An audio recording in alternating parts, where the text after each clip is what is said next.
استغفار ایک ایسا عمل ہے، اس میں اللہ سبحانہ و تعالی نے زندگیاں بدلنے والی بڑی حیرت انگیز تاثیرات رکھی ہے۔ یہی وجہ ہے کہ جو شخص دل سے، کثرت سے، یقین سے اس کا ورد کرے، اللہ سبحانہ و تعالی اس کی زندگی بدل دیتا ہے۔ یہ بہت اہم ویڈیو ہے، اس لیے آخر تک ضرور دیکھیں۔ پیارے دوستوں، ہمارے چینل پر دوبارہ خوش آمدید، جہاں ہم اسلام کی خوبصورت تعلیمات شیئر کرتے ہیں۔ حضرت امام حسن بصری رحمۃ اللہ علیہ ایک مرتبہ اپنی مجلس میں تشریف فرما تھے۔ اتنے میں ایک شخص آیا اور آپ رحمۃ اللہ علیہ سے خشک سالی کی شکایت کی۔ آپ رحمۃ اللہ علیہ نے اس شخص کو استغفار کی تلقین کی۔ کچھ دیر بعد دوسرا شخص آیا، اس نے امام صاحب سے بے اولادی کی شکایت کی۔ آپ نے اس کو استغفار کی تلقین کی۔ کچھ دیر بعد ایک اور شخص آیا اور اس نے امام صاحب سے فقر و فاقے اور تنگدستی کی شکایت کی، تو حضرت حسن بصری رحمۃ اللہ علیہ نے اس کو بھی استغفار کی تلقین کی۔ حاضرین مجلس میں سے کسی نے امام صاحب سے اظہار تعجب کیا کہ تین مختلف اشخاص نے مختلف مسائل بیان کیے اور آپ نے تینوں کو ایک ہی حال بتلایا۔ امام حسن بصری رحمۃ اللہ علیہ نے فرمایا، کیا تم نے قرآن پاک کی آیات نہیں پڑھی کہ اپنے پروردگار سے مغفرت مانگو، یقین جانو وہ بہت بخشنے والا ہے، وہ تم پر آسمان سے خوب بارشیں برسائے گا اور تمہارے مال اور اولاد میں ترقی دے گا اور تمہاری خاطر نہریں جاری فرمائے گا۔ دوستو، ان آیات میں بیان کیے گئے فضائل پر غور کرنے سے معلوم ہوتا ہے کہ استغفار میں دنیا اور آخرت کے بڑے بڑے مسائل کا حل موجود ہے۔ چنانچہ مغفرت ہر صاحب ایمان کا مطلب اکبر ہے اور مذکورہ دنیاوی فوائد، خوشحالی اور رزق کی فراوانی یہ انسانی ضروریات میں سرفہرست ہے، اور یہ فضائل صرف استغفار تک ہی محدود نہیں۔ استغفار ذکر اللہ کی ایک قسم ہے اور ذکر اللہ بالعموم انتہائی بافضیلت عمل ہے۔ مختلف روایات میں مختلف اذکار کے فضائل بیان کیے گئے۔ مثال کے طور پر سبحان اللہ و بحمدہ سبحان اللہ العظیم، اس کو زبان پر ہلکا اور ترازو میں وزنی قرار دیا۔ دوسری روایت میں الحمدللہ کو میزان یعنی ترازو بھرنے والا، اور سبحان اللہ و الحمدللہ کو آسمان و زمین کی درمیانی خلا کو نیکیوں سے پر کرنے والا بتلایا۔ الغرض ذکر اللہ کے فضائل بہت زیادہ ہیں اور عملاً ذکر اللہ بہت آسان بھی ہے۔ انسان ہر حالت میں اللہ کا ذکر کر سکتا ہے، اس کے لیے وضو کی شرط ہے اور نہ اس میں کوئی جسمانی مشقت ہے، جبکہ آخرت میں ثواب بہت زیادہ ہے۔ ذکر اللہ کو اپنی زندگی کا حصہ بنانا اور اس کی پابندی کرنا کوئی مشکل نہیں۔ ابتدا کرنے کا آسان طریقہ یہ ہے کہ ہم اپنے ساتھ تسبیح رکھیں۔ تسبیح ہاتھ میں رکھنے سے زبان بے ساختہ ذکر میں مشغول ہو جاتی ہے۔ فراغت کے اوقات، انتظار کی گھڑیاں، ڈرائیونگ کے دوران ایسے اوقات ہیں جن کو ذکر کے ذریعے قیمتی بنایا جا سکتا ہے۔ اس کے علاوہ ذکر اللہ کا ایک اہم پہلو صبح و شام کے اذکار بھی ہے۔ ان کا اہتمام انتہائی مفید ہے۔ دن کے شروع میں اللہ تعالیٰ کا ذکر دن کے تمام کاموں کو آسان کر دیتا ہے، اور شام کے اذکار رات کے شرور اور فتن سے حفاظت کا ذریعہ ہیں۔ ابتدا میں ان اذکار کے اہتمام کے لیے حصن المسلمین وغیرہ کتب کی ضرورت ہوتی ہے۔ بعض ازاں یہ آسان اذکار یاد ہو جاتے ہیں اور ان کو پڑھنے میں دقت نہیں ہوتی۔ فجر کی نماز کے بعد مسجد میں یا صبح کام پر جاتے ہوئے گاڑی میں ان اذکار کا اہتمام کر لیا جائے اور ان اذکار کو اپنا معمول بنا لیا جائے تو آدمی روحانی قلعے میں شیاطین، انس و جنس کے شرور اور مختلف بیماریوں سے محفوظ ہو جاتا ہے۔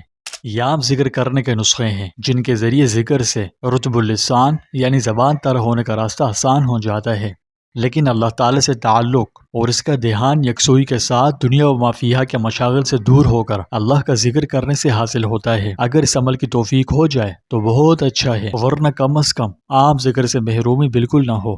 المختصر میں نے اس ٹاپک پر تفصیلی ویڈیو بنائی ہے، اگر آپ اسے دیکھنا چاہیں تو کامنٹ میں لنک مل جائے گا، آپ وہاں سے دیکھ لیجئے گا۔ دوستوں، یہ عمل آپ کی روح کو پاک کر سکتا ہے، پریشانیوں کو کم کر سکتا ہے اور آپ کو اپنے خالق کے قریب لا سکتا ہے۔ تو اگر آپ منفیت سے آزاد ہونے اور پازیٹیو سوچ کی تلاش کرنے کے لیے کوئی راستہ تلاش کر رہے ہیں تو وہ ہے استغفار۔ اگر آپ اسے اپنے معمول میں شامل کر لیں تو یہ آپ کے روحانی سفر میں انقلاب لا سکتا ہے۔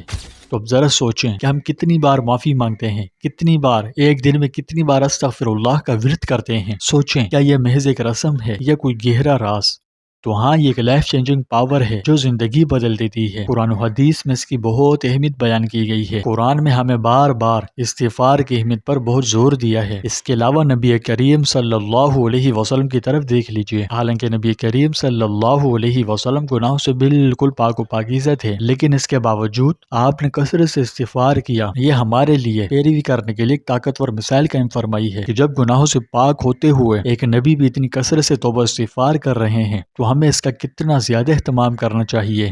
دراصل استغفار تزکیہ نفس کا کام کرتا ہے۔ یہ ہمارے دلوں اور روحوں کو پاک کرتا ہے، گناہوں کو دھوتا ہے اور اس کے بعد ہمیں اخلاص اور پاکیزگی کے ساتھ اپنے رب کے حضور کھڑا ہونے کی سعادت بخشتا ہے۔ کیونکہ جب ہم گناہ کرتے ہیں اور کوئی کفارہ اس کے لیے ادا نہیں کرتے تو یہ ہمارے اندرونی سکون میں خلل ڈالتا ہے، اور استغفار ایک سکون بخش دوا کا کام کرتا ہے جو ہمارے غم و الم سے لدے قلوب کو سکون بخشتا ہے۔ اس کے علاوہ پریشانیوں کا مقابلہ کرنے اور اللہ کی یاد میں سکون حاصل کرنے کا ایک طاقتور ذریعہ ہے۔ تاہم ملحوظ رہے، استغفار صرف ماضی کی غلطیوں پر معافی مانگنے کا نام نہیں، بلکہ یہ تو ان غلطیوں کو اپنی ترقی کے مواقع میں تبدیل کرنے کے بارے میں ہے۔ کیونکہ ایک جگہ فرمایا، جو توبہ کر لے اللہ اس کے گناہوں کو نیکیوں سے بدل دیتا ہے۔ تو دوستوں، اپنی کوتاہیوں کو تسلیم کرتے ہوئے ہم خود کی بہتری اور روحانی بلندی کے دروازے کھول دیتے ہیں۔ اب جب کہ ہم اس کی اہمیت کو سمجھ چکے ہیں تو آئیے اسے اپنی روزمرہ کی زندگی میں شامل کرنے کے بزرگان دین کے بیان کردہ عملی طریقوں پر بات کریں۔ اس کے لیے بزرگان دین یہ تجویز فرماتے ہیں کہ اپنے معمولات کا جائزہ لیں اور فری اوقات میں سے روزانہ چند منٹ مختص کریں، خلوت میں بیٹھیں اور اپنی لغزشوں، اپنے گناہوں، اپنی غلطیوں، اپنی سیاہکاریوں کو تسلیم کریں کہ آپ سے غلطیاں ہوئی ہیں تو دل سے اقرار کریں، پھر اگلا کام معافی مانگیں، استغفار کریں اور آئندہ ان کو دہرانے سے بچنے کا اللہ کے حضور مخلصانہ اور پختہ عہد کریں۔ استغفار کو اپنی روزمرہ کی دعاؤں میں ضم کریں۔ نبی کریم صلی اللہ علیہ وسلم ایک دن میں کم از کم 70 بار سے زیادہ اللہ سے استغفار کرتے تھے۔ تو آئیے ہم بھی اپنے دل و جان سے پیارے آقا کی اس عظیم سنت کی پیروی کریں اور استغفار کے لیے ایک معمول بنائیں، جیسا کہ نماز کے بعد، سونے سے پہلے، بیدار ہونے کے بعد یا تنہائی وغیرہ میں، یا جیسے آپ کو سہولت ہو، غرض جہاں بھی موقع ملے استغفار کا بکثرت ورد کریں۔ اس کی زندگی بدلنے والی طاقت کو مستقل مزاجی سے اپنے معمولات میں شامل کر لیجئے۔ انشاءاللہ رب تعالیٰ آپ کی سوئی ہوئی تقدیر جگا دے گا۔ اگر آپ کو یہ چھوٹی سی ویڈیو اچھی لگی تو لائک، شیئر اور سبسکرائب کرنا نہ بھولیں۔ ثواب کی نیت سے کومنٹس میں ایک بار استغفر اللہ لازمی لکھیں۔ اللہ پاک ہم سب کا حامی و ناصر ہو۔